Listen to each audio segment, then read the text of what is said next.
This show is sponsored by Den 10 Insurance Services, helping businesses get the right insurance for all their insurance needs. Visit den10.io to get a quote. DENTEN.io. And remember, when you buy an insurance policy from Den 10, you're giving back on a global scale. Hello, all my entrepreneurs and business leaders, and welcome to the Michael Esposito Show, where I interview titans of industry in order to inform, educate, and inspire you to be great. My guest today is a renowned business consultant with over 15 years of experience helping senior leaders and organizations achieve profitability and success. He has a proven track record of helping companies such as Blue Cross Blue Shield, Century 21, Dow Chemical, General Motors, and Kmart, as well as medium and small organizations such as the Catholic Diocese of Wilmington, save millions of dollars by identifying and fixing money leaks, collecting outstanding debts, and increasing profits. His expertise and guidance have helped C-suite executives achieve peace of mind, knowing that their companies, families, and employees are secure, and shareholders are satisfied. He is on a mission to help organizations save 50,000 jobs across the U.S. by 2033. He's presented at the Association of Change Management Professionals Global Conference and lectures at the University of Florida on both ethics and change management. Please welcome Managing Director of Ramaekers Group, Larry Ramaekers. Welcome, Larry. Thank you. That name definitely. I heard from the last guest you had that your intros are stellar. Oh, wow. Make me sound great. Oh, that's so cool to hear. Thanks for saying that. First of all, I have to thank some of your writers as well. I mean, some of this comes from your bio, and then of course it's practicing and rehearsing at Toastmasters all of my public speaking skills as much as I can. So, right. That's yeah. Getting in front of people and speaking practice helps you to realize that they're not as scary as you think they are, and you're not as scary as they think you are. Yeah, it certainly helps. Particularly at the University of Michigan or at the University of Florida, they're like, okay. They're all sitting there saying, "Oh, this is a guest lecturer. We'll listen to what he has to say, and then we'll just go on with whatever we were thinking about before." Yeah, so you lecture at the university, and you're dealing with these young aspiring professionals, and some of them are already professionals. But what's interesting about this, about you lecturing and speaking and being you here on the podcast with me, is your history, your story of actually growing up and being more introverted. Maybe you didn't identify as an introvert then, but more introverted growing up. And I'm very interested on how you were able to transition from being kind of like the lonely kid to what you described into being this like persona of an extrovert, being a speaker. Persona of being an extrovert. Yes. It took me a long time. The thing is that it wasn't until I read and listened to Susan Cain. Susan Cain wrote the book Quiet, which is all about introverts, and learned that introverts are not really shy. They just prefer smaller groups than bigger groups. Being in a crowd discharges their battery, where an extrovert is charged by being around people. And so when I speak, I have to create an environment where I'm speaking to an individual or a couple people. I do much better when I engage individuals in a sometimes heated conversation, challenge them to think. And the way I got here was, as I think I mentioned, when I was a kid, I was about 5'9" by the time I was in the fourth grade. Wow. I was bench pressing more than 200 pounds or whatever it was. stories grow like fish because I'm a fisherman as well. But my size uh, made it impossible for me to play football or other sports with kids my age. And that was isolating. Hmm. I had, I was told and believed I was fairly smart. And because I didn't have a lot of extracurriculars, I annoyed the teachers, particularly the nuns. Uh, my penmanship was terrible and had my fingers broken by the nuns where they would wrap it with that round, those long pointers with a little rubber tip. Well, when those come down over your hand, when I say broken, it really was dislocated. Right. Wow. But I would stick them in my pocket, walk home, and then straighten them back out when I got into my bedroom and not tell my parents because it was my fault. Mm. The instructor, the teachers, the nuns said, "You're not trying hard enough." And so it caused me to go further and further into doing things on my own. So I spent a lot of time reading, and I was never really interested in comic books. So I read books by Einstein and other people, Immanuel Kant, translated from German. I didn't know German yet. But these kinds of things. And I've heard you speak of Stoics and other philosophers in the past and how they shape. And I was shaped a lot by Immanuel Kant, and Neigung is a concept I use a lot when I'm talking with businesses. And I can explain how that works later. But I read and read and read, and it was my world. It just opened up the world and kept me in my basement studying. And then when I went out, I would encounter a few kids, and they liked to see what they could get away with. And after it was proven that a 5'9" kid can take care of themselves, they stopped bothering me. I was bored in school, got out. I think my father still has to this day the rejection letter from the University of Michigan that was comically written as, "We look at the SAT scores and your grades, and we're not sure that these are for the same person." Meaning? We don't understand how somebody with these scores had those grades.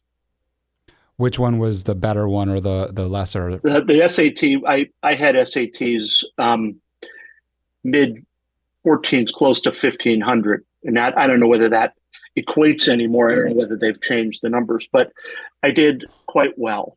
But yet you went to Catholic school, and so therefore...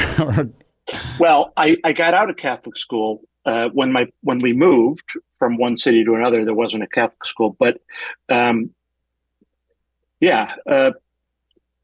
I played pranks as a kid because I was bored. I said, my father was a chemical engineer by training, and I learned how to make what I recall as potassium iodide, which is a purple stuff that floats in ammonia solution. When you take it out and let it dry, when you touch it, it creates this purple poof of smoke. Well, that's really a lot of fun when you let it dry on a nun's chair and she sits in it, and purple smoke shoots out from all directions. Sure. And that was the nun that had a sense of humor, at least. But you could always collect snakes, and I put a couple of them in the desk drawer and upside down. And so when she pulled the drawer out, the snakes fell in her lap. Uh, when you take a velvet peanut butter jar and fill it with grasshoppers, and I learned this from one of the adults in my past, uh, you fill it up and then you open it up in their desk drawer. And they open the desk drawer and grasshoppers start leaping out. And that was amusing enough. But when she went to hand yesterday's tests back, all the tests came back with their edges chewed on. Lasting evidence of grasshoppers in the door. And so somewhere along the line, somebody figured that I needed a better, more useful way of applying my creative antics. Yeah. And so when I went into school, as I said, I was terrible a student. I went to the University of Michigan, failed, because I thought that college was going to be as easy as it was in high school. I got terrible grades in high school because I got A's on the tests and E's on the homework. They all averaged out to C's. And so I went to university unprepared to actually do the work. And it ended up not working out. So my father decided that what I needed was to find the most miserable job he could find that was available. And so I worked at a Pepsi bottling plant as the person that stacks the cases as they come off the end of the line. You take the case and you set it down on the pallet by hand. They may actually have machines that do this now, but then it was manual. And as you might imagine, when you lift 24 bottles or whatever it was in a case from a conveyor belt straight across, your back isn't that straight. But try putting it down on a pallet on the first row of the pallet and then on the top of the pallet.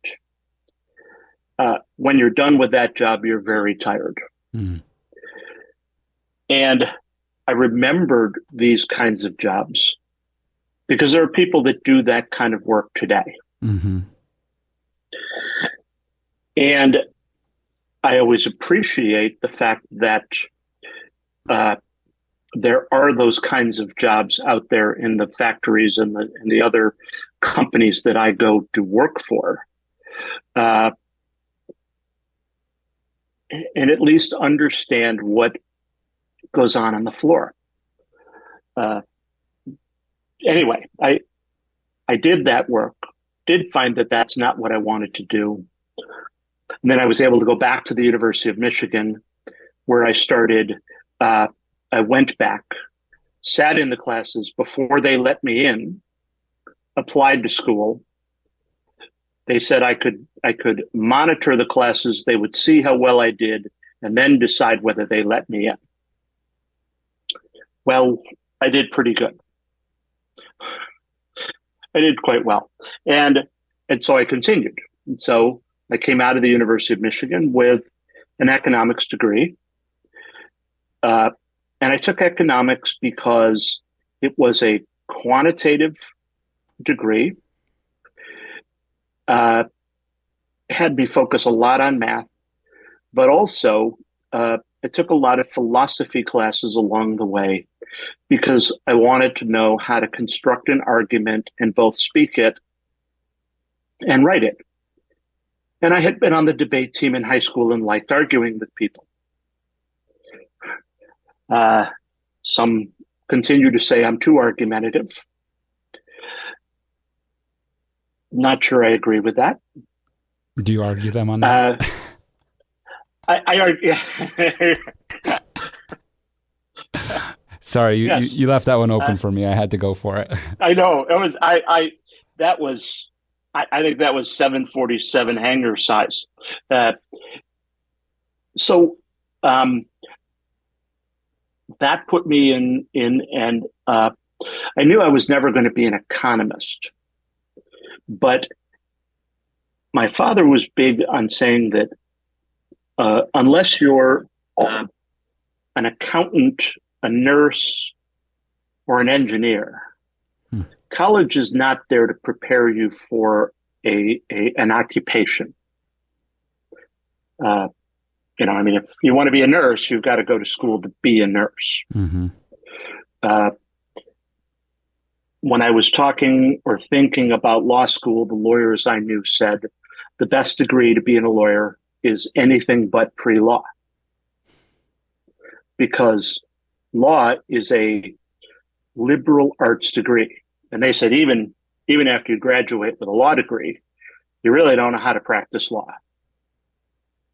You've learned the skills of torts and other functional things, but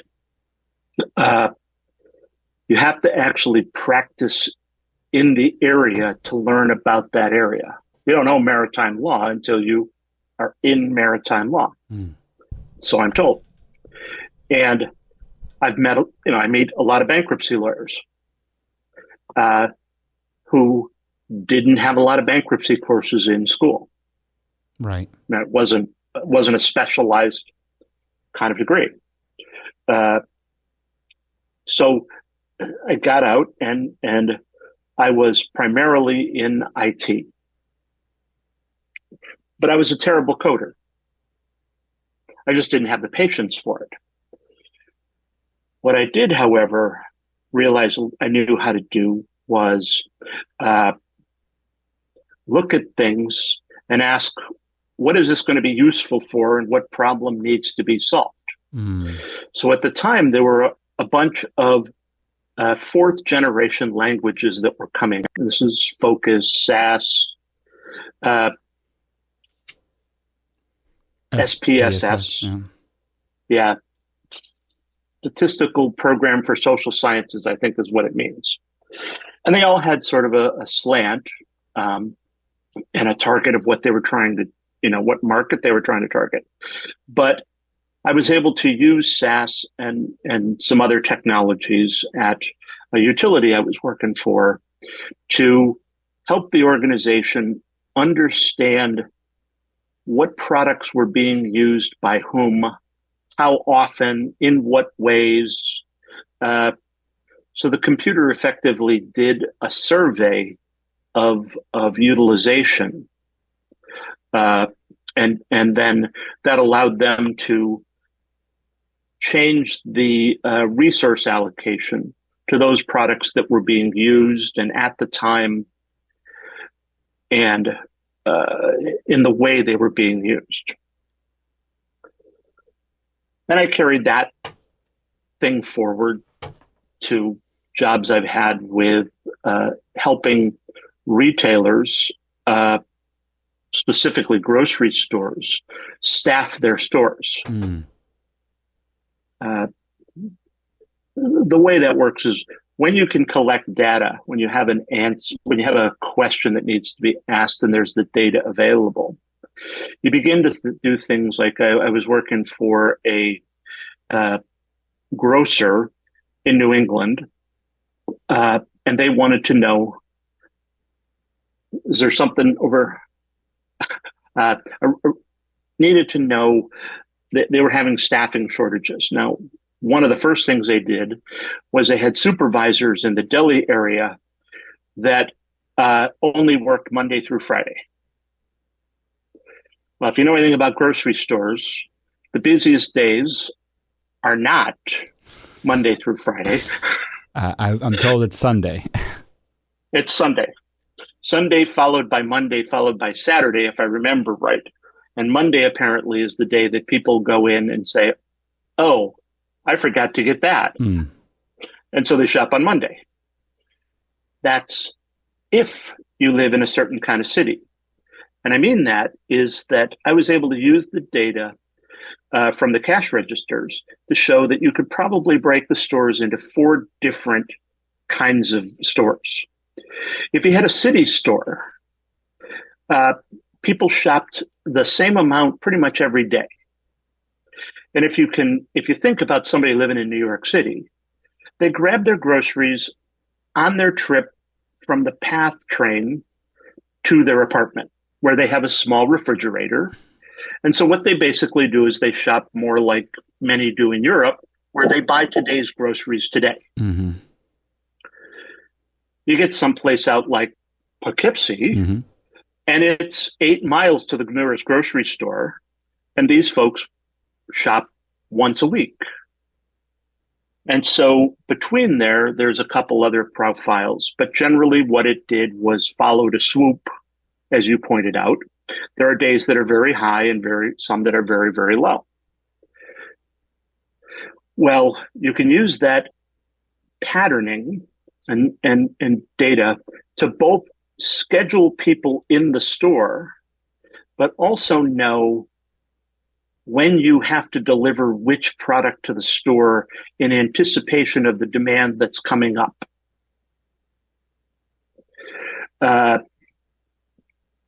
It's much easier to stock the store on a weekday than it is to stock it on a weekend. If you're going to build an end cap for the weekend, you do it in the middle of the day.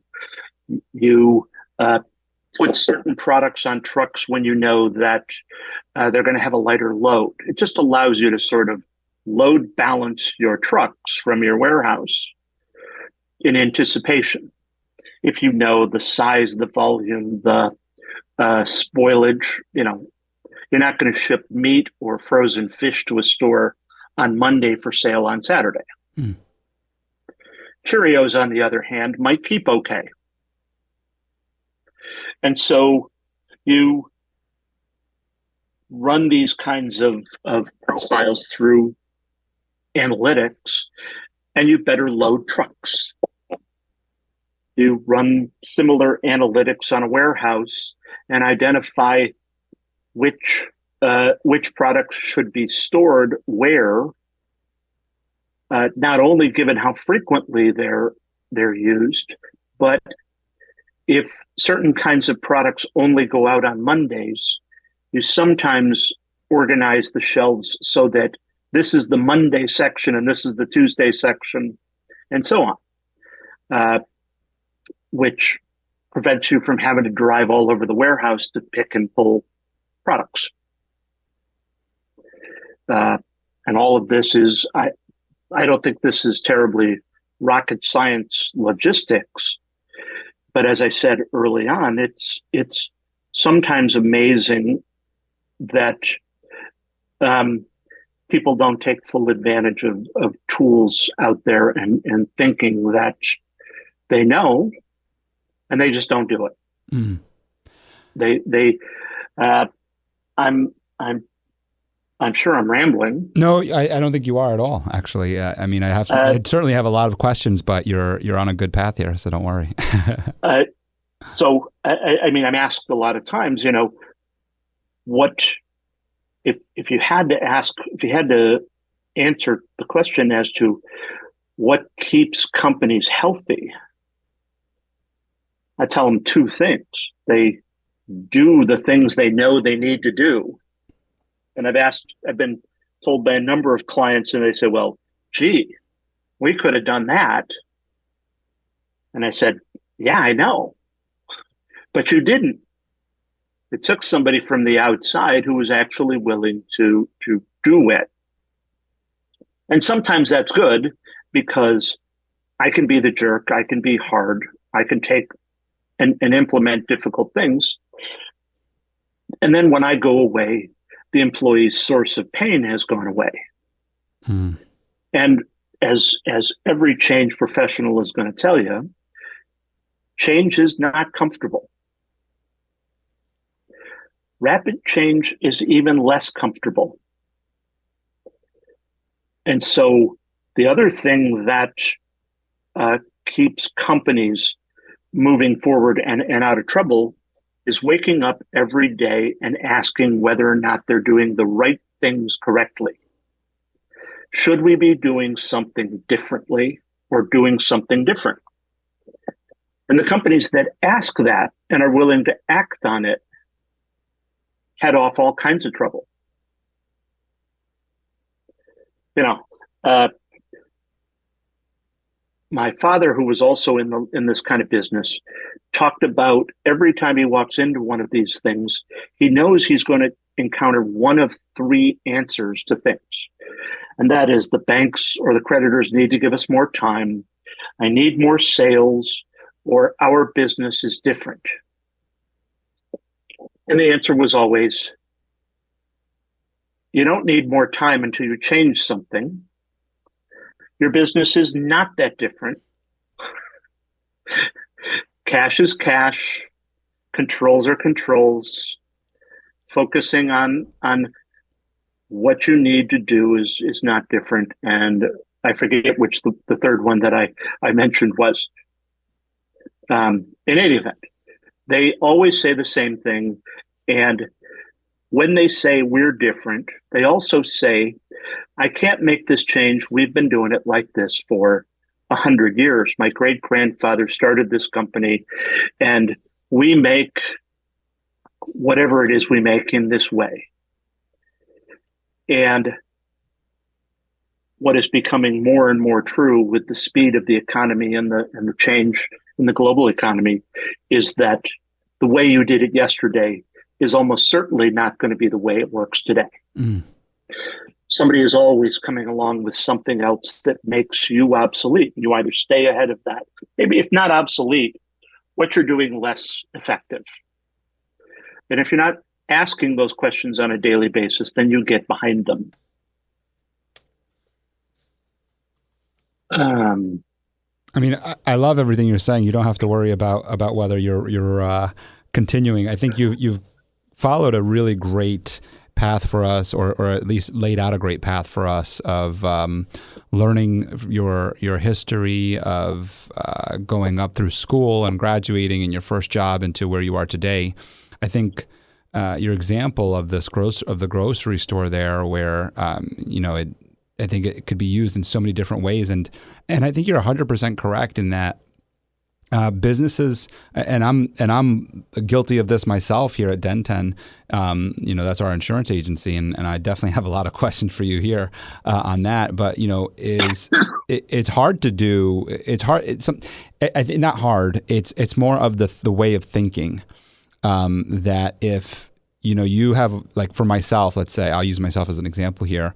If I have a way of thinking which is more visionary, in that of here are the different things, ideas I have for the future. Here are the goals I have for the company. Here's where I want us to be. Here's what I don't think as much of the logistics that you laid out there, which I can use a very good example of like not thinking about. But while you were talking about the grocery store, I was like, well, wait a second, maybe we could do this differently at our organization. So it's hearing people like you that help us think differently. And it kind of like goes back to your father's advice on college of college. If you're not there for a nursing degree or something of the other, it's to help you think differently. It's to help get you in front of people that are going to help you think differently. So what I picked up from your example at the grocery store of stacking things on a Monday shelf, stacking things on a Tuesday shelf, looking at days that there's less frequency, less traffic in the store to use as stocking days, and then knowing what your busy days are. And one of the things that you may have left out that you were kind of searching for in your story there was your margins of like what is the most profitable thing to sell, not to sell more, which is what you said to me, which is not that you need to sell more, but that you need to sell more of your profitable things. And I like how absolutely. I like how you said it too, where it was like doing the right things right. And I think that that's very similar to that, right? It's doing the right things right. And I know Shaquille O'Neal talks about people say practice makes perfect, and they're wrong. And they look at him when he said this in an interview. You know which one I'm talking about, right? And he's like, they're wrong, because it's not practice makes perfect. It's perfect practice makes perfect. Makes perfect. That's right. Right. And so it is that. And so you say that, you sit in your own and you think about how to run your business. The problem that any individual has, and I mentioned that I find a lot of things in movies that help me talk about change in organizations. Mm-mm. So I'm now reminded of Winnie the Pooh, where Tigger comes up and says, "The most wonderful thing about Tiggers is I'm the only one." Mm. And the problem with being the only one is a lack of diversity in your own thought. Mm. And I'm not talking necessarily about diversity the way that Right. colors and stripes and whatever, but I explained my background and how I got to where I got to. And nobody else got to where they are using the same path that I did. And so nobody can think like me. Fortunately for the world, nobody does. But everybody is a product of their own experiences, their own education, their own everything. And so every person is sort of a unique Tigger. And that comes with it a thinking that is not sort of a global, diverse thinking. And so just like the people who say, I've been doing it like this for 100 years, even if they went and began to say, what should we be doing differently? They simply don't know any better. They don't have the world experience to have seen other ways to do it. And so one of the advantages of hiring consultants or ensuring that you reach out to people with different experiences, whether you bring them in as a consultant or a hire, is to make certain that they will never yes you. You don't want them to be somebody who back talks all the time, but they should be saying, gee, have we ever considered whatever? You spoke and about... you say, no, but then I never knew about that. Yeah. You mentioned it actually in your bio here about what kind of, when we first started your history, we were talking about going from being an introvert to exposing yourself to others and being out there and becoming a speaker and everything. And one of the things that you mentioned about that, what helped you do that, was collaborating with others, was learning that you can't do things by yourself, and collaboration with others. And I think that, I do an Instagram live every day. And yesterday I just did one, and I was talking about the power of collaboration, about when you're collaborating and what it looks like. That collaborating is not just working on something together, parallel to each other.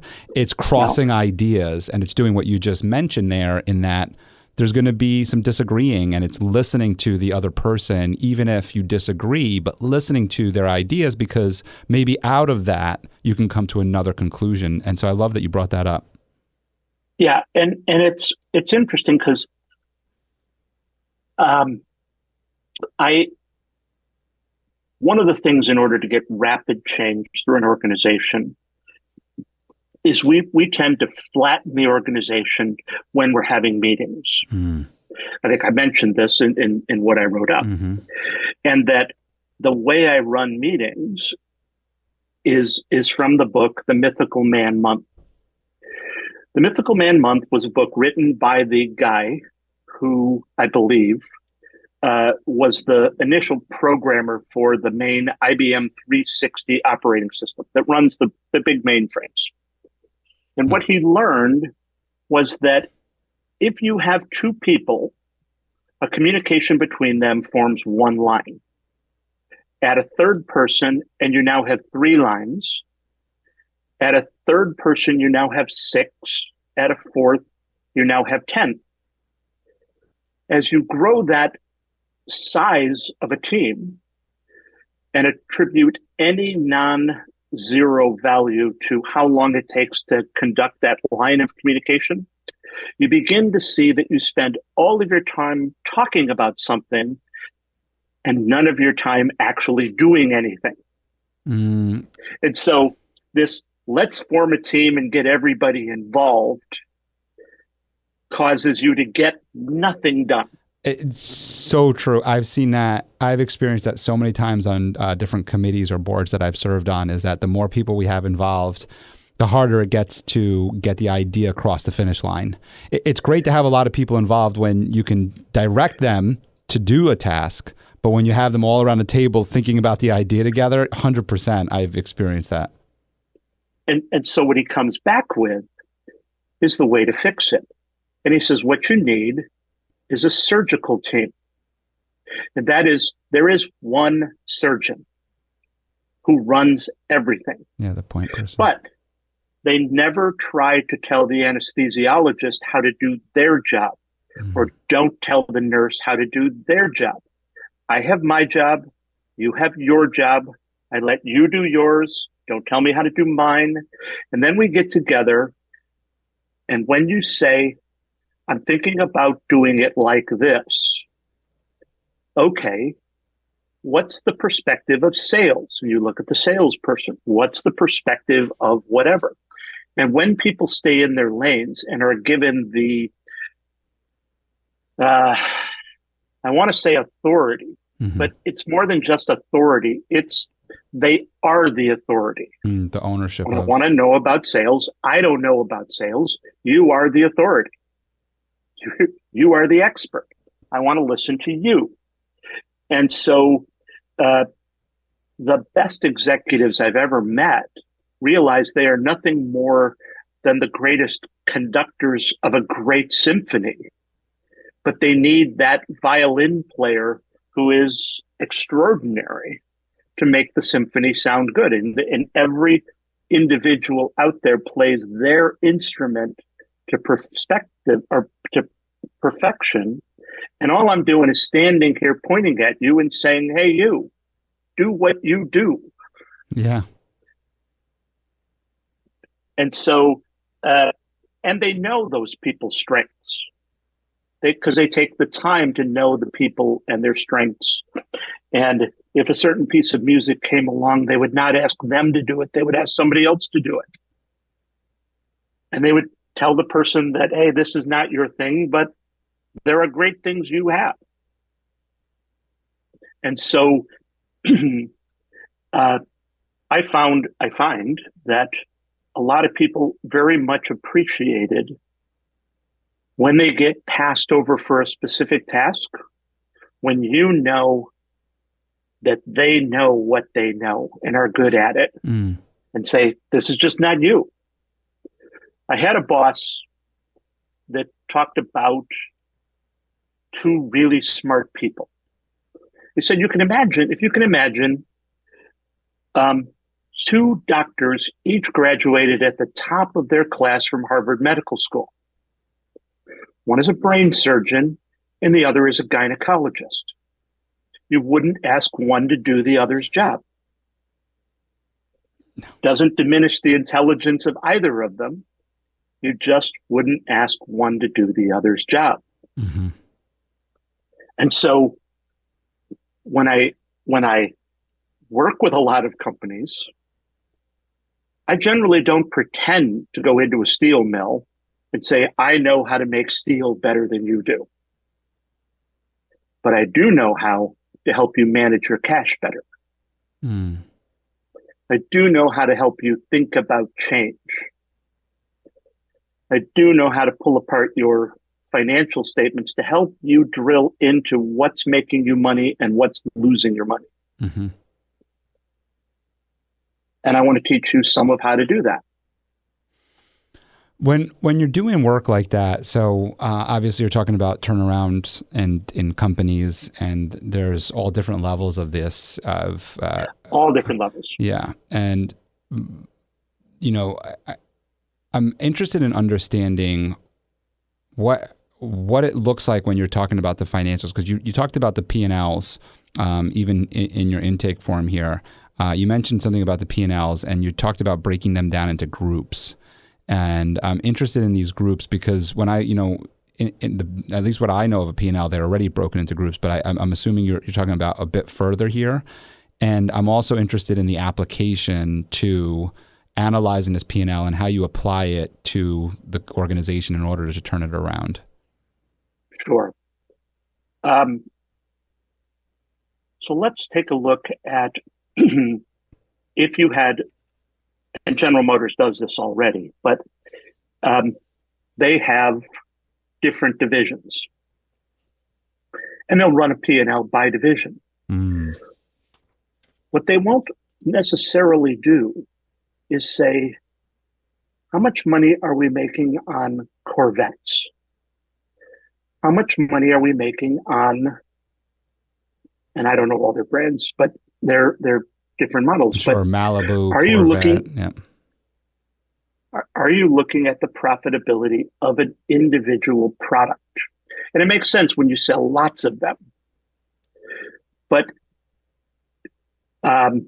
so organizations that do multiple things or have multiple plants or whatever, particularly smaller and mid-sized businesses, they run one P&L. They put all of their revenue together and all of their expenses together and look at the bottom line and say, I'm not making as much money as I want to, or I'm losing money in some cases. And they don't know that it's one or two specific products that have a negative gross margin. They just lose money on every product they sell. I had a cup manufacturer where I told them that what they needed to do was to take a $5 bill for every case they shipped, stick it in an envelope, and mail it to the customer. And they said, well, why would I do that? I said, that's what you're doing every time you sell that product. It's costing you more than you're getting for it. And you don't know it. And that's the important thing. Because I also talked about the grocery stores that know they're likely losing money on every gallon of milk that they sell. But that's okay with them because if you didn't have milk, you wouldn't buy the Cheerios and the meat and the whatever. And it's a known loss leader. And so if you're intentionally knowing the affinity of your loss leaders is positive, then you're making a conscious decision and looking at a basket that makes sense. But when you don't know what you're losing money on, then you just don't know what you're losing money on. Right. And so you're trying to find alternate ways to be more profitable, but all you needed to do is just cut that one thing. Either cut it, or the first step is to go out to your customer and say, I'm doubling the price. Right. And it's a fancy term in economics called elasticity, but it's really simple. That is, if you double the price and only lose 10% of your customers, you're still making money. Right. And the other good news is you're not doing as much work. You're almost doubling your revenue, not quite, because of the 10% loss. But if you don't know the sensitivity to price of your customers, you don't know what you ought to be selling things for. And a simpler company, I said in the thing I gave you, the story of the black straw. Anybody who works in sort of continuous manufacturing, if you look at a clear straw comes from new plastic. As you add color to it, you can no longer go back to a clear straw. When they cut straws to length, they have head and tail scrap, which is the stuff at the beginning and the end of the run. They can take clear and put it into red or green or whatever. And when you go to run the black straw, you can stick every color in the hopper and remelt it to make new straws. And so what I had a salesperson come back to me and say is our black straws are the least expensive to make. Therefore, I don't have to sell them for as much to maintain our profit. And I said, well, have you asked the customers what the value of a black straw is? And they said, no. So we asked. And it turns out that black straws are sexy. Black straws are sold to bars. They're sold to higher end restaurants. They're mystical. They're whatever it is. Yeah. They're perceived as a much more valuable straw than the ones you sell to McDonald's for kids. And so they're willing to pay a premium price for a perceived premium product. Mm-hmm. And so it wasn't about how much it cost. It's about understanding what the market views the value of your product is. And in a lot of consulting, they talk about value billing. I made a lot of money, $60,000 an hour, because I knew autocoder. You're gonna obscure language. You're gonna have to break that one down. $60,000 an hour. It was an obscure language. It was an obscure language in the year 2000 that a company used. This little routine was buried in a set of programs that billed all kinds of customers. And if this program broke, they couldn't send out bills.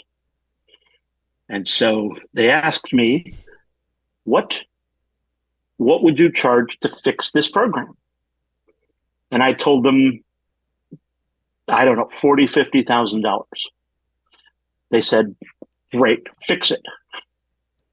And it took me just under an hour to fix. But they were able to bill 3 million customers. And if they hadn't found somebody to do this, and so while it sounds like a ridiculous amount of money, and it is per hour, the value to them was way, way more. And they were happy to pay that money to solve the problem. And they ignored how long it took me because I solved their problem and they had a big one. They may have paid you double if you would have known how much they were billing out. When they first came and I told them the price and they said, great, start now. I said, well, gee, I made a mistake. Maybe I didn't negotiate. I'm leaving money on the table. That's right. But I was young and I was stupid and I didn't know to chart. One of the things that that's a great was sales mentioned. lesson. The things that has been mentioned by at least one of your guests was, if you read Grant Cardone's books, he says, ask for more. Let them tell you they're not going to pay it. But ask for more. I was just having this conversation with a partner yesterday about sponsorship. We were talking about we're working on events, and we've done them in the past. And I have this goal, this vision for this new event. And in our conversation, this isn't penned out yet. So this is just, kind of like a brainstorming. I said, yeah, and $25,000 for sponsorship of this nature, and without getting too far into detail right now. And she looked at me and she goes, what are you talking about, $25,000? We're just trying, we'll be happy if we get $2,500 for this sponsorship package that we're talking about. And I said, yeah, I completely understand. But if we start at $2,500, and this is kind of like a little sales lesson here, and this is what I was taught. If we start at $2,500, then there's no room to go up. There's only room to go down. But if we start at $25,000 and we build around that $25,000, the person might come back and say, hey, look, I only budgeted for $5,000, and that's fair. We can look at the sponsorship package and change it to adjust it to the $5,000. But we're not going back to the person asking them for $2,500 to go to $5,000. They've brought it down to $5,000 on their own, and we didn't have to negotiate there. They did it on their own by us going for the $25,000. And the great part is that if we meet a client like yours over there, and we say $25,000, and they say, "Great, sign us up." Well, we could have probably asked for more, but now we have 25,000 to work with, and now the dream plan that we have built out for this event could actually come true. And isn't that more fun to play with and brainstorm around than to worry about $2,500? You know, we could always figure out the $2,500, but isn't it more fun to plan for the 25,000 and figure out how we can make that work? Yeah, and it I learned this when there was a different dynamic at play here as well. And I see it in, if I came to you and offered you a brand new Cadillac for $5,000, would you take it? Mm. The answer might be no, right? Because what's in your head is what's wrong with it. Right, value. What? Yeah, so things that are priced below their perceived value are underbought because somebody is always saying, no, that can't be right. There's something that they're not telling me. Mm-hmm.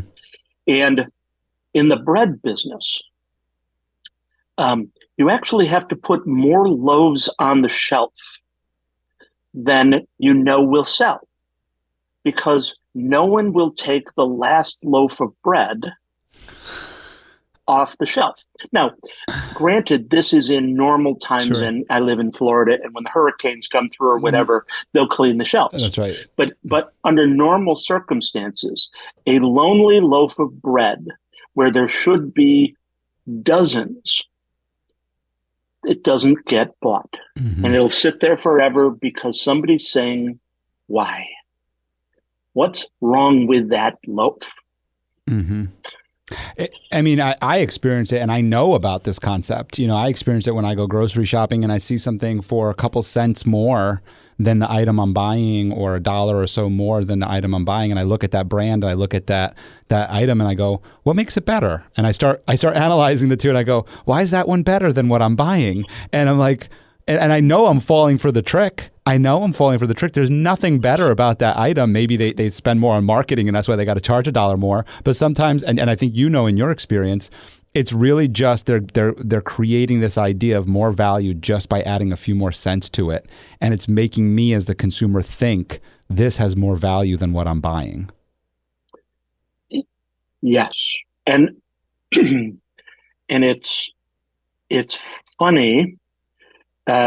Grocery stores have a thing called center store, and then there's the specialties, right? When you go into a grocery store, there's all the aisles in the middle that contain branded product, right? And if you went from down here, it's Publix and Winn-Dixie and whatever. But if you went into one brand's store and went into the other, you have a reason to believe that all the Cheerios are the same, right? These guys are not, Publix is not saying I have better Cheerios than the other guy. Right.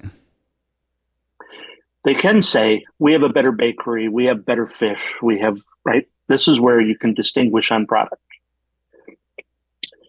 Distinguishing on product is all done by the manufacturer, the marketers, the whatever, right?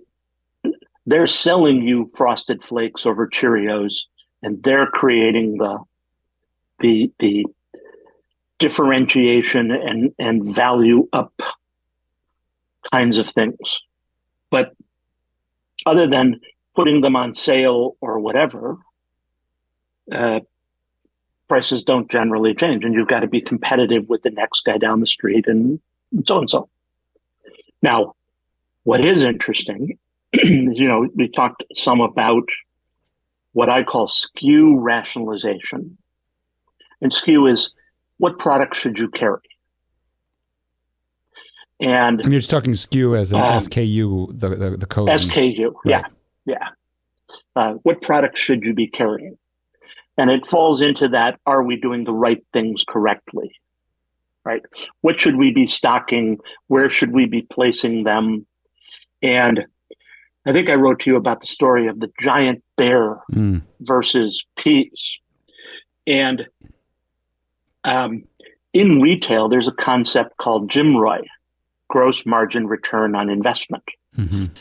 which the formula for it is your gross margin divided by your average inventory. So in a grocery store, if you look at peas, you only make about a penny or two. You make a very small amount on every can of peas you sell. But they have such a velocity that you can restock that shelf over and over and over and over and over again, and they just keep flying off the shelf. And you only have to spend $100 of inventory to get multiples of that for that same $100. So I was working for a toy manufacturer, a toy retailer, and they had this giant panda bear. Like you'd see the people carrying this giant bear into the maternity wards. It took up, and they were really proud of it because it had like a 400% or 500% gross margin. And I said, "That's wonderful. How many of them do you sell?" I knew that's where you were going. And they say, "Well, we've got to wait for that one rich uncle to walk in That's right. and buy it and take it to the maternity ward. We don't sell that many of them." And so I say, "Well, gee, maybe you want to think about selling something else." But then I began to think about the I in investment and think about the amount of shelf space you use. I mean, when you go in any retail store, like a grocer, they only have a fixed amount of linear feet of shelf space. So it's not just how do you use $1 to buy to buy the product that will generate the most gross margin, but how do we use a linear foot of shelf space to generate margin? Because if I took that bear down and put canned peas, I would both have a lower cash investment, but I would have a lower linear foot investment as well. Mm-hmm.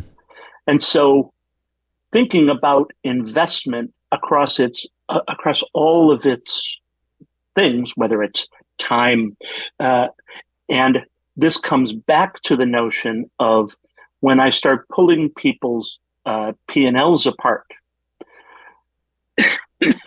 maybe rambling back to a starting point. What you have is a lot of companies that look at fixed and variable cost. And they don't put enough of that fixed up into the variable when they're thinking about the profitability of their products. When you have a manufacturing plant, some products require a lot of electricity, where some require none at all, very little at all. So energy, heat, other things can be consumed in large quantity by the production side of the world. And when you simply lump them into utilities, then it becomes overhead and you don't attribute that cost to the product. When you don't look at bill of material costing and you buy certain linear feet of wood, let's say, and it all becomes scrap and you don't attribute the scrap to the product you're making, you're under costing that product. And so by rethinking sort of the overhead, is it really truly SG&A, sales, general and administrative kinds of costs, the things we consider overhead? Can we really tie products, more of the overhead to the product? When you think of warehouse space, a warehouse costs you so many dollars per square foot. You can think of it as cubic feet because you go up. But a lounge chair takes a lot more of that space than pick another small product. Mm-hmm. And so when you begin to start looking at your fixed resources and what individual products take of that fixed resource, you can then begin to ask yourself whether or not you're dedicating the right amount of that fixed resource to that product. Is it consuming more than it's worth? And that comes to the gross margin return on investment. Everything that you have that's in a fixed quantity is an investment. Are we utilizing this space to its greatest advantage? Which is why we see real estate. I was just going to say, which is why we see now at those Marshalls and TJ Maxx's the lines. They've maximized how to use a line where you don't just check out anymore. It's like you're going through a maze of sales. Yes. Yeah, that's true. And that I hadn't thought about that, but yes, they maximize that space. Yeah. Instead of using those rope lines, they said, all right, well. Yeah. Oh, you think about advertising, which I think operates in terms of eyeballs, but it isn't so much eyeballs as it is eyeball minutes.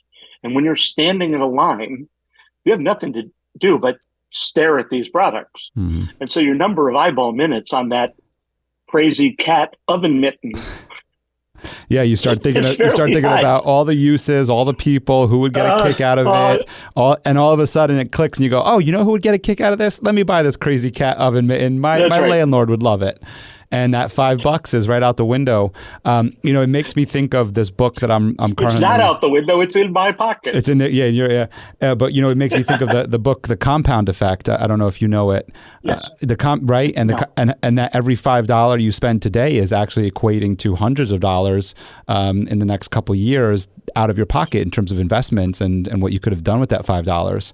And the other thing I think about concept that he brings up, and I'm sharing both intentionally so that you can maybe elaborate on them, is the other one that he brings up, I equate to your P story there, in that he talks about the person with a penny taking several pennies a day and compounding their interest compared to the person taking 3 million, right? Do you remember that scenario there?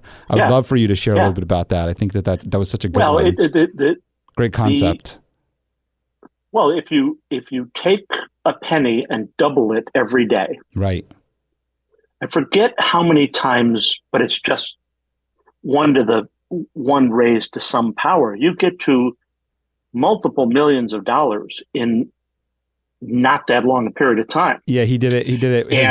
His equation did it in 30 days, and so I don't know if it was more. 30 days. Yeah, okay. He did it in 30 days. 30 becomes but the power of compounding, and the power of compounding is not just pulling one lever, but there's a reason why organization and organism are related words, right? Mm-hmm. I mean, this is one of the things that we have a lot of and you got to keep remembering when you're in turnaround situations or any change situation, is that, like the movie Soylent Green that says Soylent Green is people, well, organizations are people, right? They don't move themselves. They don't make decisions.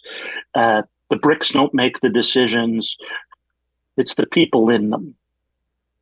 And so when you affect one person, you don't just affect one person, you affect multiple people. When you change one part of an organization, you change multiple parts of the organization. And more importantly, when you change 2 parts of the organization, because oftentimes one engineering relies on manufacturing, relies on whatever, as you make small incremental changes in the chain of production, you multiply the eventual profit improvement by just taking small steps in each segment of the chain. That compounding effect creates a much bigger profit improvement. Mm. And so the idea of taking a penny and doubling it is a small change right away And you find that you don't necessarily have to make tremendous changes in an organization, but just get linked organizations in a chain to make small improvements. And the compounding effect has a big bottom line impact or upturn. Mm. I'm going to go back to that P&L conversation that we were just having, kind of related to the insurance world. We experience it here, with our own company, where our commission structure that we get paid for by the carriers is much greater when dealing with home and auto. And commercial too, but I'm leaving commercial out intentionally.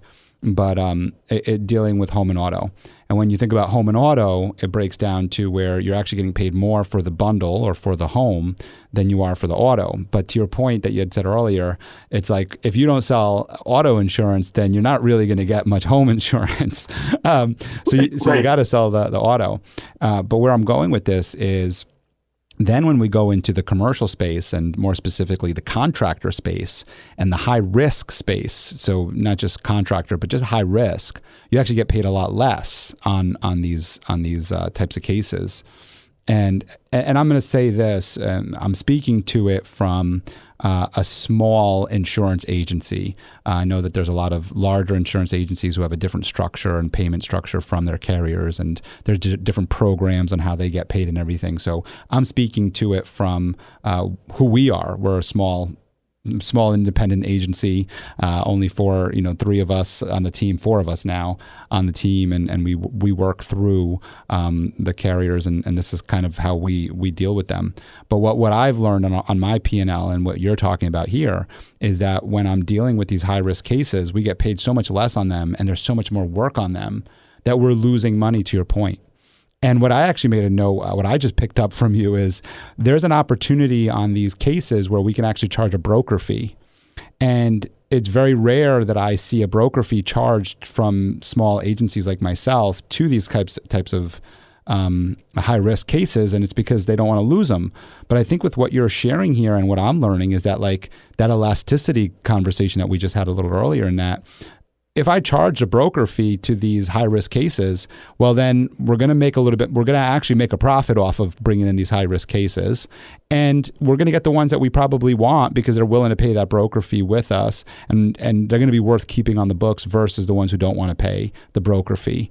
And that is a true conversation that we as a team have is, when we're onboarding these high risk cases, is it a case that we want, but then how do we say no to it? How do we turn it away?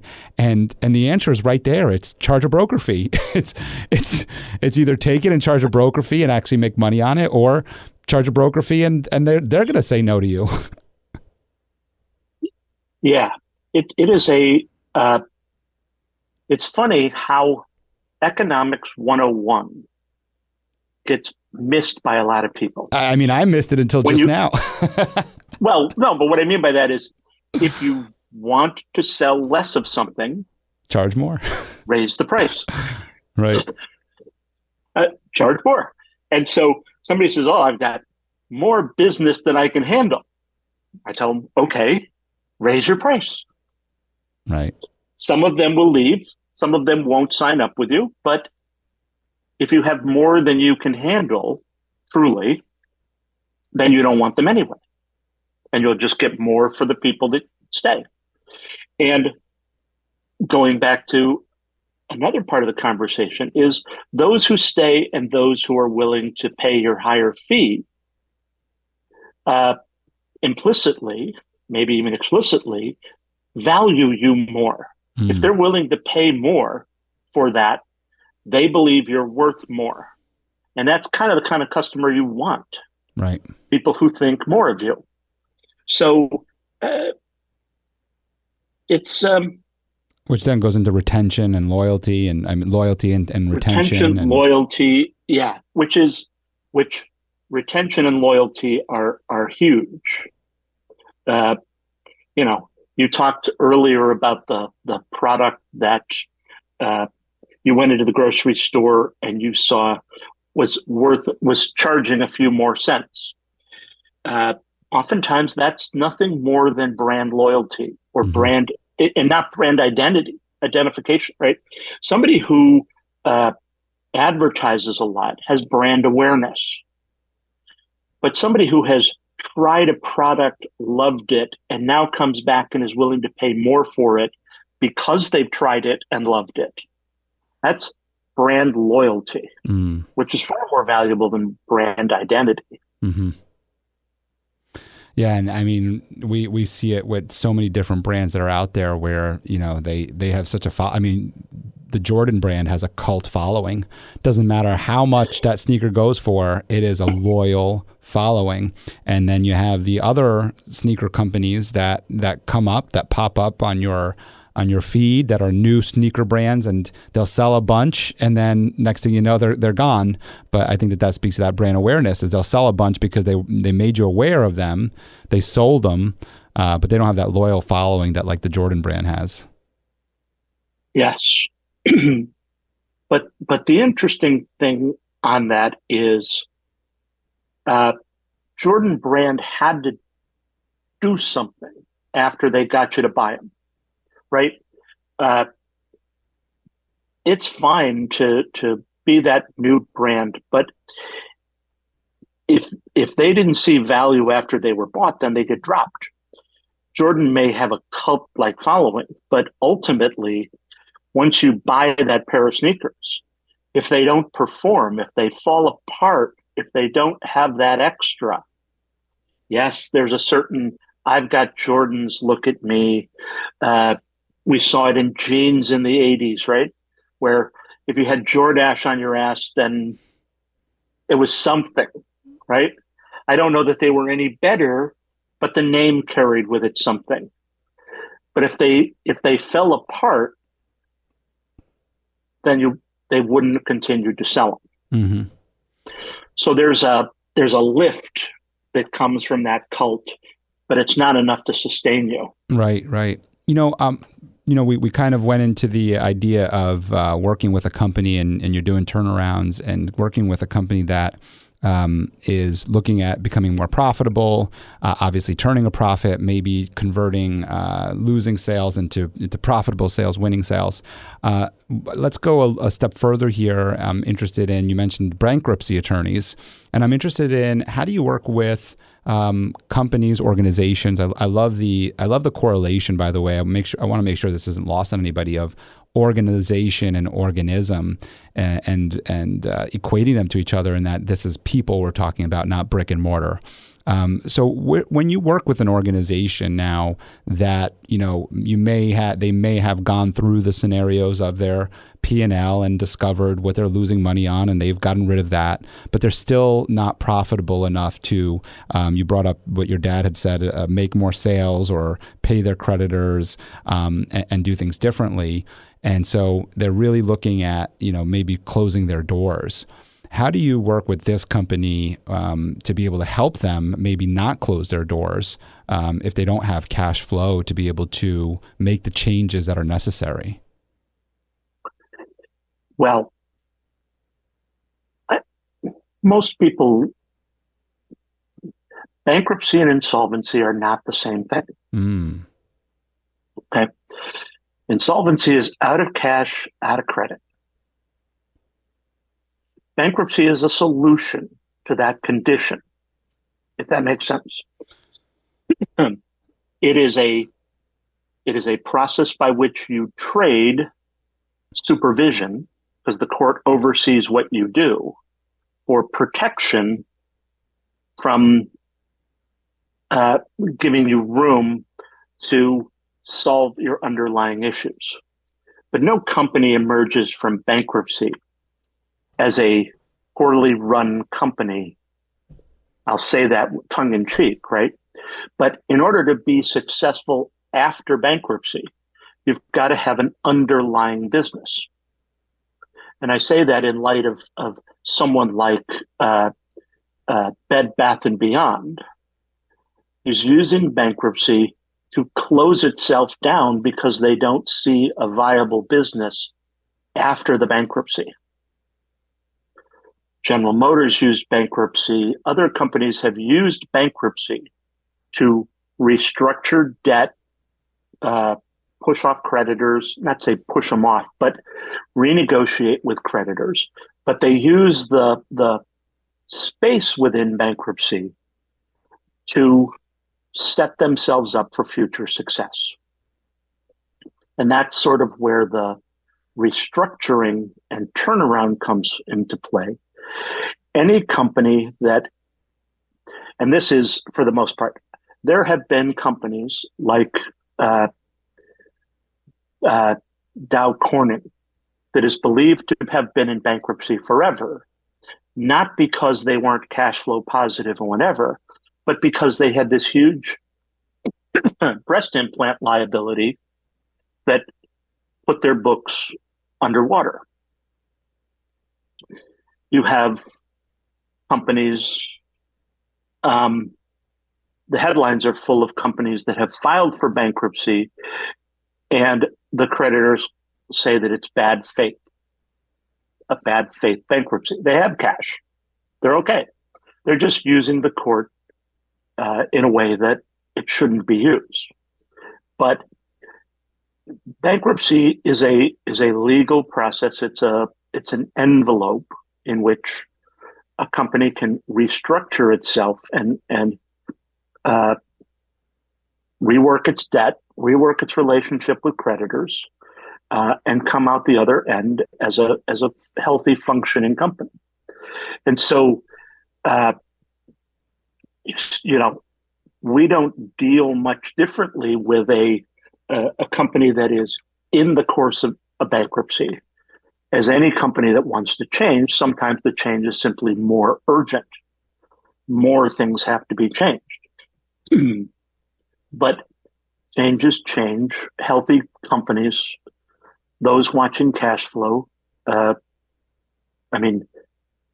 you can discard unprofitable business sectors and customers well before you need to use the bankruptcy system to shield you. It's just that you do it within the umbrella of a bankruptcy. And it's just a legal process and a formality. There are bankruptcies right now where companies are failing.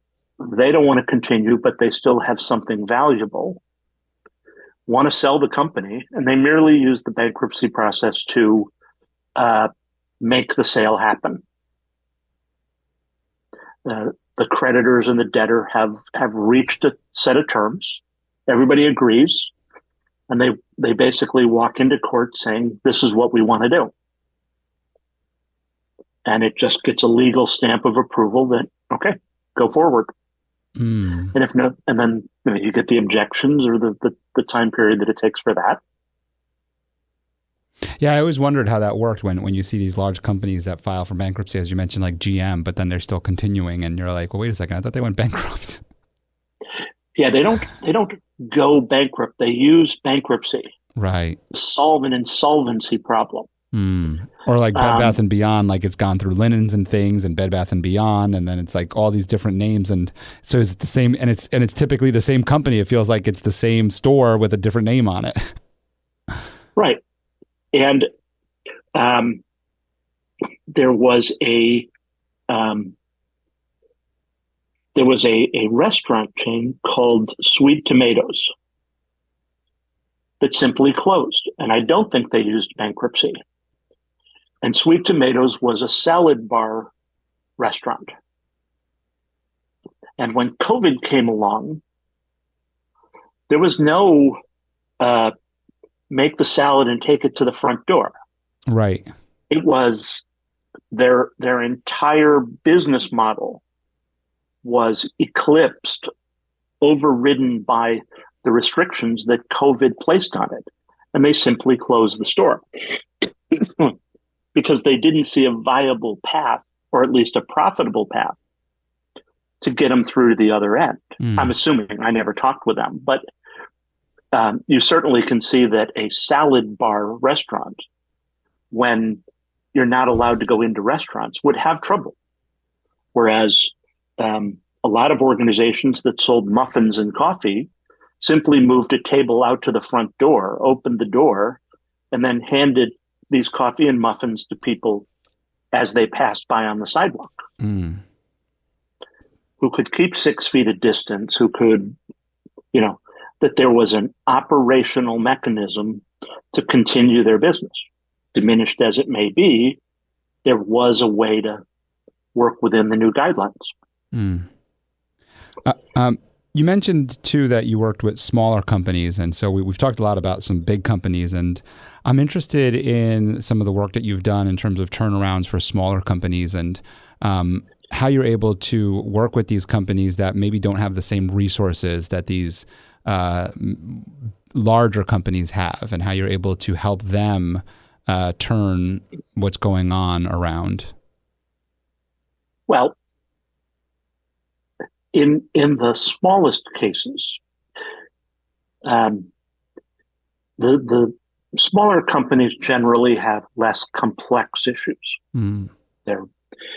There's not large syndicated debt that has to be, the debt is with the bank down the street. The products are not that varied as like a larger organization. Once you get them over the hump of admitting that they have a problem, they're willing to come into group settings and share with each other how they address problems. And so I do a number of group coaching, group conversations, help people set up their cash flow models, teach them more. Again, these are generally, I don't want to say less sophisticated, but certainly less complex. They don't have thousands of creditors. They don't have, right? They know who they're paying their money to. The numbers are just smaller, both in scope and volume. And so, but because people are people, and in some ways, the smaller organizations are more difficult. And by that, what I mean is there's a very different emotional connection to the business from when you're the CEO to when you're an owner to whether you're the founder. When you have a founder or the son of a founder, your emotional commitment to the status quo is much higher. Your attachment to that is much higher. And more time is spent with a smaller organization, or at least in those kinds of situations, helping them understand that you're in business to be in business, not to make the product the way your grandfather made it. Now, if you want it to be a hobby, if you don't want to make money at it, then it's a hobby. And that's okay too. But if you want to be in business, let's talk about how we can help you make money. And so moving from a large organization to a small organization doesn't really change the approach to things. It just brings it brings the team closer. It reduces the complexity of the models. It allows for a little more rapid change should they try to, choose to adopt it, because there are fewer people to go through, fewer layers in an organization to go through. But the honesty and what we call integrity, and integrity is not a moral thing, but more a principle of being whole, are all the same. They work the same way. People work the same way. They think the same way. They feel the same things. They often want the same outcomes. And the smaller organizations generally have more attachment to the people at the top. The people on the assembly line of General Motors often couldn't tell you what the name of the CEO is. In a smaller organization, they've been with Joe since they opened the bun shop Right. or the whatever. Right. But I look at and help. I call it the tool and die shop syndrome. A tool and die is a kind of thing that happens in Detroit, and they're the people that make these widgets that help the auto companies bend the tailpipe so that it fits on the Corvette. They have check fixtures and they have wiring layouts that are just plywood with pins so that the wiring harnesses can be laid out and built. And these are the people that make the things that help the big manufacturers make the things that they do. And you go through an apprenticeship or you learn how to do all this. And then you say, I can open one of those on my own. And they open it. And they find that they're a great tool and die maker, but they're a terrible CEO, CFO, COO. They just need to get back on the floor because that's where they belong. And so a lot of times in the smaller organizations, I just say, get out of the front office. Because without you doing what you do, your customers are not as happy, and that's causing you to lose money. I was watching a video the other day, Russell Brunson, who does ClickFunnels. Yeah, very familiar with him. And he was talking with Tony Robbins. And he was struggling with, in this video, should I step down as CEO? I'm like, what? And he faced the same kinds of things. He built this company. He's an excitable character. He's an exciting character to watch. Yeah, he's high energy for sure. High energy. And his product is innovative and neat, and he's excited about it. When he began to talk about running the ClickFunnels business, he turned off. He just and for something to turn him off is like, right. It's like taking the batteries out of the Energizer Bunny. Yeah.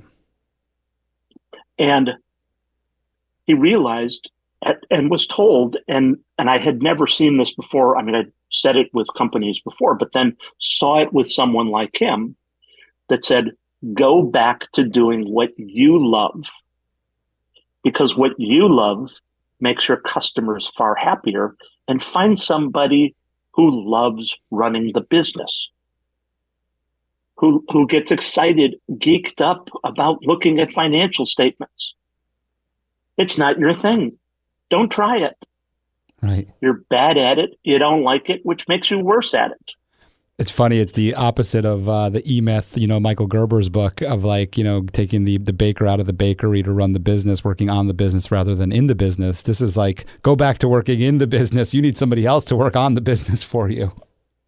Well, I think that, yeah, but I think when you read that, it's it has to do more with if you're working in the business, you're not paying attention to what's going on around you. You're not paying attention to what's going on you. And you do not, and I tell people this all the time, an accountant, a good accountant, cannot make your company great. Mm-hmm. But a bad accountant can cause you to fail. Right. So it's you need the product, you need the chief chemist, you need the great engineer, you need the Russell Brunson that is out there creating excitement beyond what anybody else can do. But then you need the person to run the business, to monitor the cash flow, to say, hey, I mentioned, we talked about Grant Cardone that pushes sales. And I'm like, whoa, wait a minute. Sales is not the answer. Starting with sales is like running on quicksand. Right. If you're not selling a profitable product, don't sell it. Yeah, that's what we were talking about earlier. And so I think it's great that when you want to transform a sales organization, you go to people like him or people who know how to effectively train, motivate, whatever a sales organization. But until you've given them profitable products and guidelines on what's going to put cash in the bottom line, then you're simply making a bad problem worse by increasing sales. Yeah, I was just listening to a podcast about a company that did just a tremendous amount of sales. They were a skincare or hair care line, and they got into Sally's nationwide. They had started their contract with 8,000 stores, something like that, and then they ended up in all the stores, and sales were through the roof. When she was asked about this, about sales are through the roof, what's going on? How's the business? You must be doing great. And she said, no, we weren't. And it was, to your point, it was the accounting. They weren't profitable. It was costing them more to ship out. It was all of the issues that you've kind of outlined in this meeting today, this conversation that we've had today. She had, and she said, when you looked under the hood, on the outside we were making killer sales. We were crushing it. But when you looked under the hood, our profit margins were thin because of the different distributors that we were selling to. Our profit margins were thin because of the manufacturer we were working with, and all these different things. And so they weren't profitable, and they were doing millions in revenue, but they weren't profitable. So it wasn't until they changed that they became a profitable business. And you see this a lot in rapidly expanding companies. It's a lot like the problem that Los Angeles had with its roads, right? Never expected there'd be that many cars on the roads. We didn't build the roads to support it. Right. And so you have this garage-sized skincare operation, and I'm not saying I know this person you're talking about, but figuratively, you have somebody who has a great idea. They start it in a garage, they sell it from their home, they put it out on the internet, and they say, boy, I hope we get 100 sales today. And they get 400,000. And they go, boy, we don't have the infrastructure to support this. And unless you sort of put the brakes on things, grow at a sustainable pace, and realize that with growth comes even more complexity and infrastructure.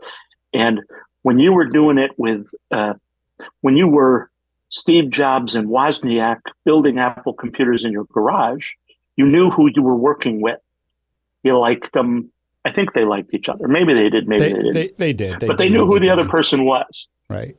And I could, one could look over at the other and know what they were about to do given a situation.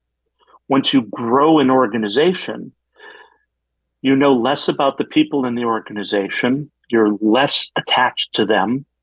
They're less attached to you and dedicated. And I've had companies that I say, do you really want to grow? Do you really want the added complexity, the distance from the people? It becomes impersonal. Is that what you want?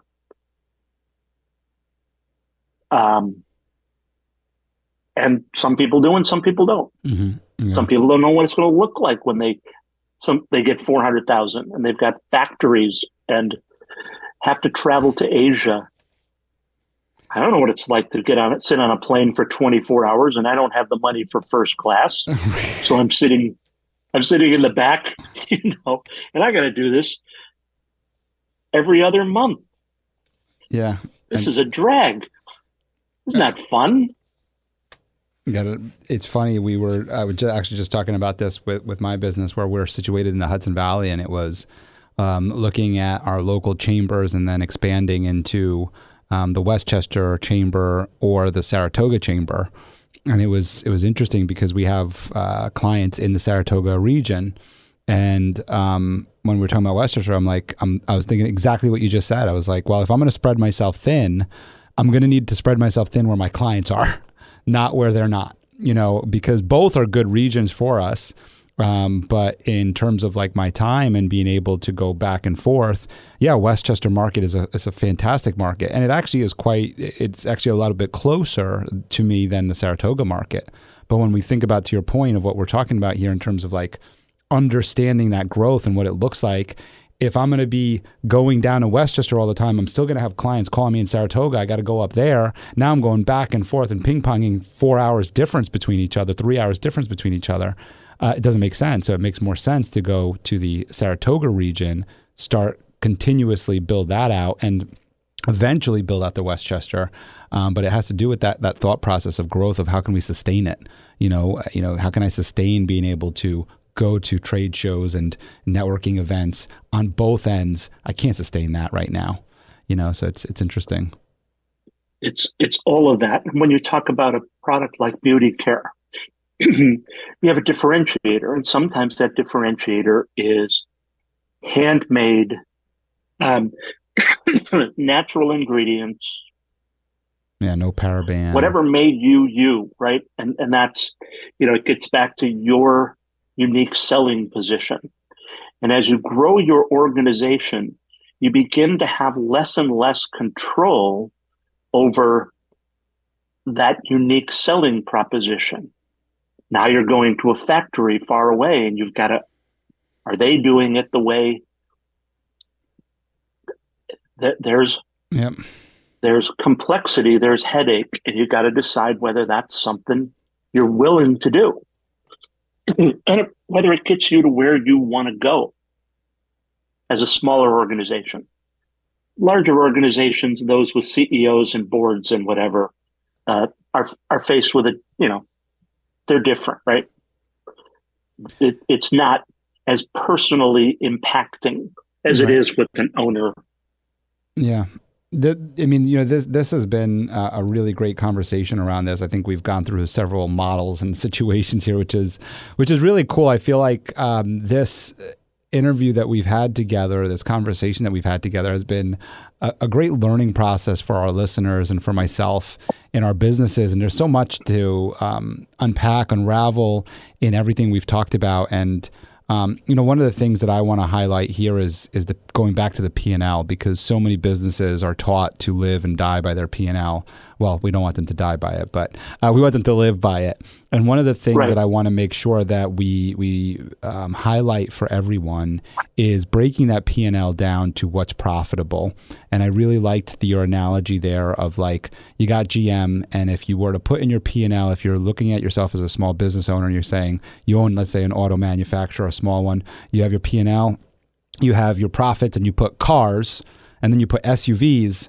That's the issue that you are identifying there, is that's what most small business owners, that's what most business owners do, is they put cars, they put SUVs. And what you're saying, and what I want to make sure we highlight for everyone here, is that we don't just say sedans and SUVs, we say Cadillac, we say, not Cadillac, we say Malibu, we say Corvette, we say Escalade, we name each individual one, and we understand what their profit is, and we understand what their loss is, so that we could start making decisions. And I think what you're saying here, and I love this term, is informed decisions on what we're doing. And you talked about also these losses of like, okay, in our let's say on our floor, on our sales floor, we might learn that Corvettes are a losing proposition, but it gets people to come into our sales floor and buy the Malibu. It gets people to come in just like the gallon of milk. It gets people to come in. They come to our sales floor. They speak to our salesperson, and the Corvette is why they're there, but they might be priced out. And it also, maybe it's not priced out, but a two-seater might not work for their family. And so they buy the Malibu, they buy the minivan, and that's why, that's part of it. So I think it was so important. I love how you brought that up. I love how you articulated that. what I want to say here, and before we get into your mantra, because I want to talk about your mantra, is we have a unique opportunity, you and I, and we talked about this early on, and I want to share this with our audience, in that we already knew going into this conversation that we were going to have a follow-up interview to this. And what's really cool about this for our audience here is that today we're having this conversation via Zoom, and you're in Florida and I'm in New York. And the coolest part of how we opened up our dialogue and learning that we were going to have a follow-up to this is that when I mentioned to you that we're in Poughkeepsie, New York, I would like you to actually take this story away from me and you share it in your own words for our audience here as to why we're going to have a follow-up interview and why you are going to be right here in the iHeart Studios in Poughkeepsie, what significance it has for you and your family. Well, as it turns out, my partner, girlfriend, at 60, girlfriend just seems. Hey, it makes it like young. It makes word. 60 young, right? And fun. Oh, young. Yeah. But her father came in was an immigrant and came into Poughkeepsie. And what I've seen is pictures of a train station in Poughkeepsie, the Poughkeepsie train station, where his likeness, an artist put the likeness up. I think it's a stained glass that's up there, and it may or may not be there now. But he wrote a book.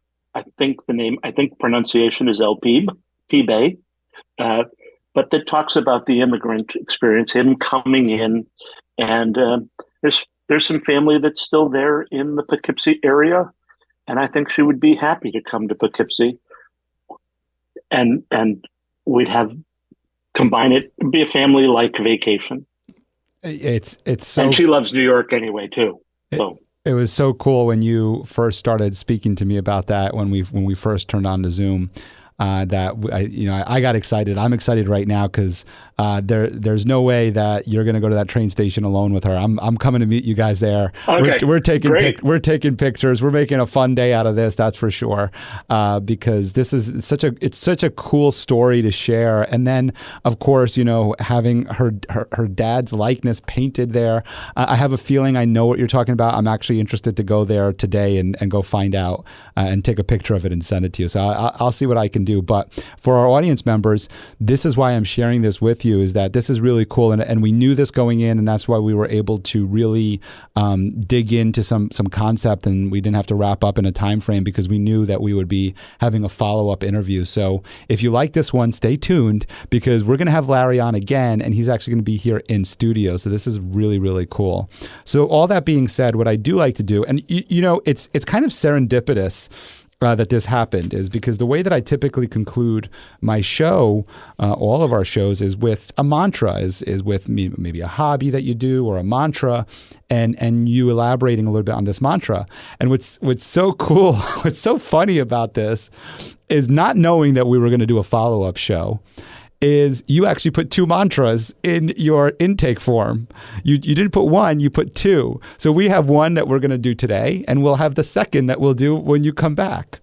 And the first one that you put here that I thought really goes well with our show today was a mantra that came to you and from AA, and Dr. Phil said more plainly, as you said here, is that you cannot change what you will not acknowledge.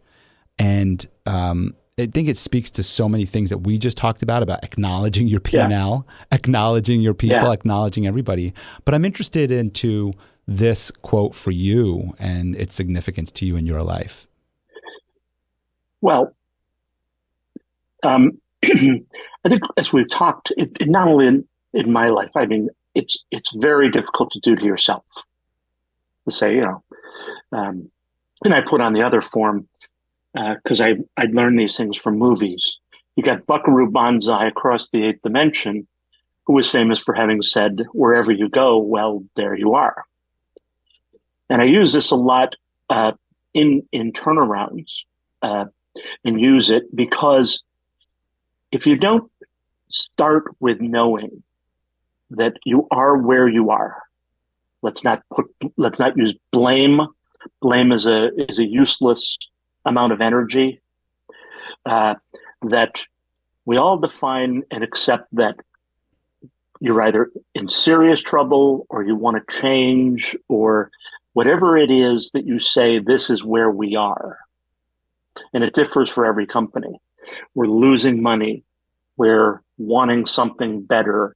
We're looking to move into a new market. This is where we are. And so you can't move forward unless you acknowledge where you are.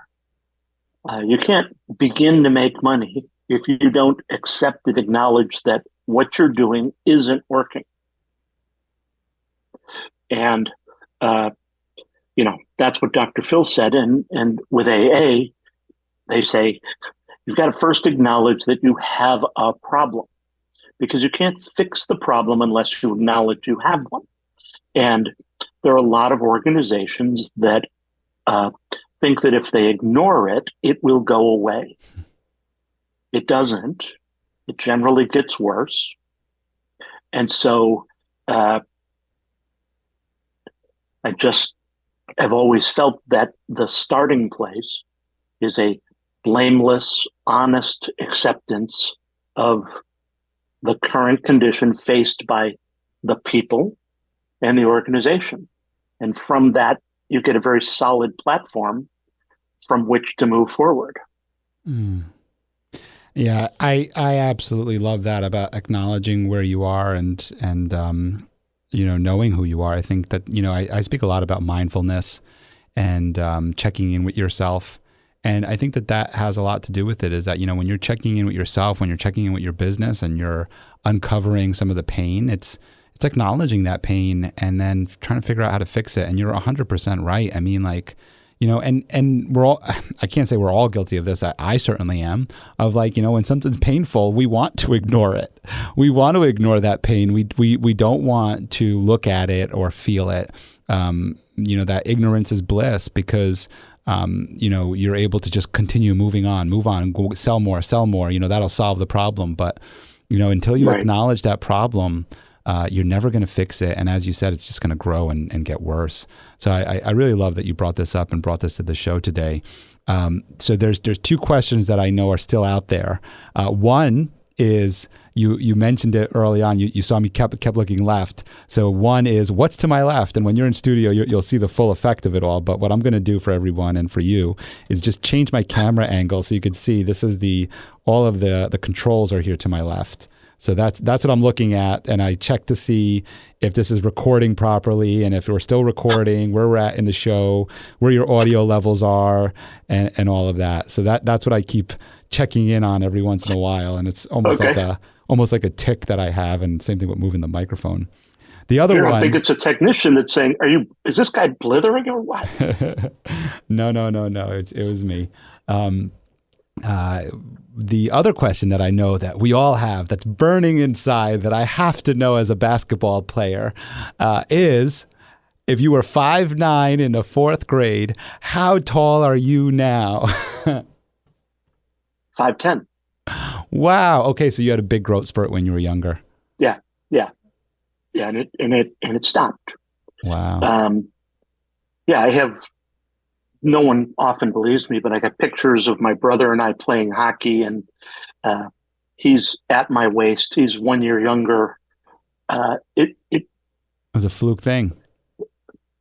It was a fluke thing. The doctors predict from, a curve, I'm going to be 7 foot something or other, and it just didn't go that way. Right. Like, Tony Robbins had something like that with the growth hormone that kept happening for him later on. So he had it later on in life, where he had a huge growth spurt later on in life, and they had thought it was a tumor in his brain, from what he describes in his story, and it turned out that it was like growth hormone. And next thing you know, the guy just ended up growing later on in life, is from what I understand, from what I might remember, actually. I don't know, but yeah, it's growth hormone thing. But he makes it work for him. He's a fun character to watch.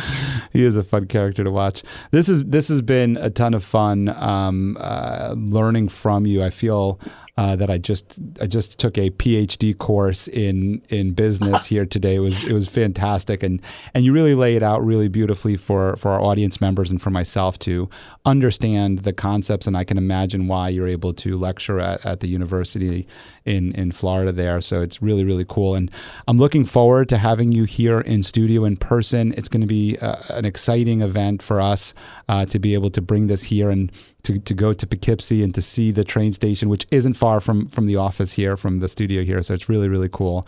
I want to thank you so much for coming on the show today. It's been a really exciting journey. Thanks for having me. Thank you for listening to The Michael Esposito Show. For show notes, video clips, and more episodes, go to michaelespositoinc.com/podcast. Thank you again to our sponsor, Den 10 Insurance Services, helping businesses get the right insurance for all their insurance needs. Visit den10.io to get a quote. That's DENTEN.io. And remember, when you buy an insurance policy from Den 10, you're giving back on a global scale. This episode was produced by Uncle Mike at the iHeart Studios in Poughkeepsie. Special thanks to Lara Rodrian for the opportunity and my team at Michael Esposito Inc.